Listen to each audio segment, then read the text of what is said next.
I've heard that life is what you make it. I say make room to grow.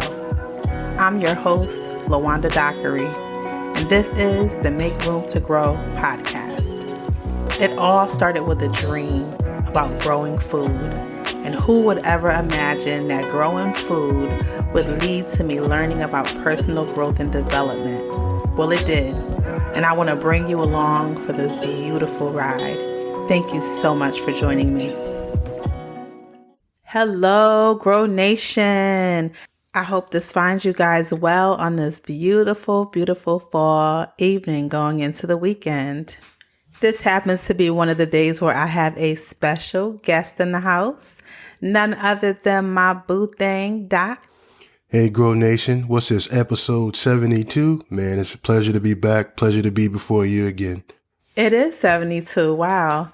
I can't believe this journey we've been on. It's been almost going on 2 years. January will be 2 years, and we are still aiming for 100 episodes, but we are slowly inching our way there.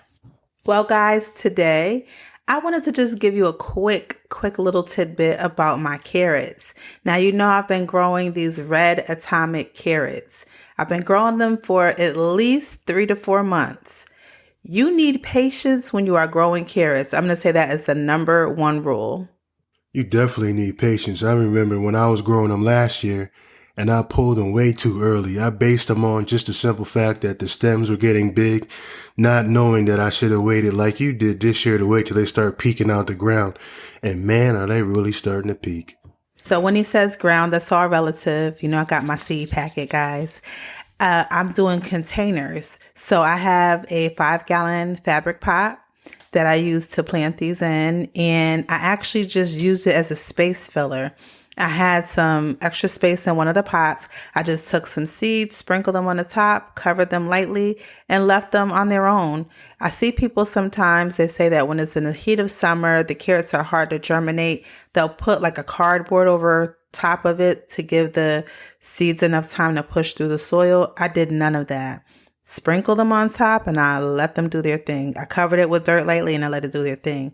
The only thing that I did periodically was I tried to thin it, but I sowed the seeds so densely, it was really hard to thin it out. So I just let it do its own thing, really. Okay, I got a question for you, Miss Grow Nation. Like last year, you saw I planted the carrots in the raised bed. I went straight from seed to the bed. Now you said containers. I know a few episodes ago you talked about containers, but can you really talk about the difference you see in going from like my raised bed to growing in containers? I don't know if I'm going to be the most unbiased when answering that question. I tend to prefer containers. Someone said to me, when you're growing in containers, it's almost like you have an unfair advantage. You get to control the environment. Think about it. If it's too cold, I can drag it inside. If it's not getting enough sun, I can put it in the right amount of sunlight. If it needs more water, I can drench the container with water and let it drain out. I think you have an unfair advantage when it comes to containers. Now, it limits the size of things sometimes if you don't have a big enough container.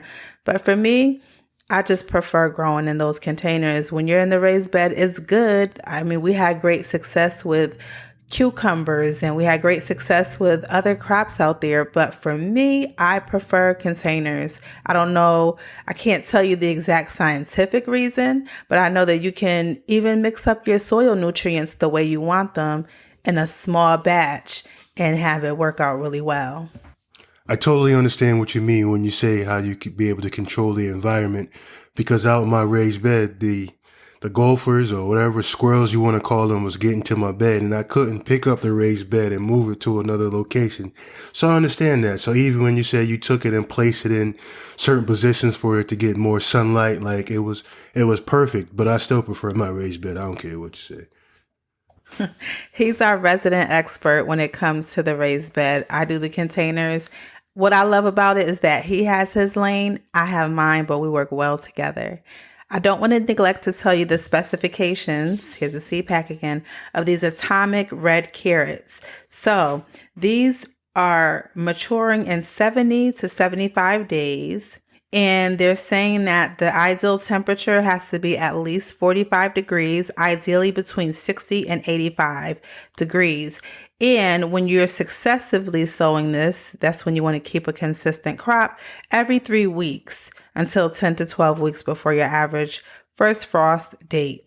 You can order these seeds on botanicalinterest.com. I taste tested a few of these carrots because I've been extremely curious. I got them when they were, I don't even want to say pencil size. They were tiny, tiny, and they really are red, guys. I've also tried a couple this morning. They were really, really good. They're sweet. I like them. They're red. They're different. They're unique. They're exotic looking. And you know how it is when you just want to try something new. I'll definitely plant them again. I want you to check out my Instagram, the MRTG podcast.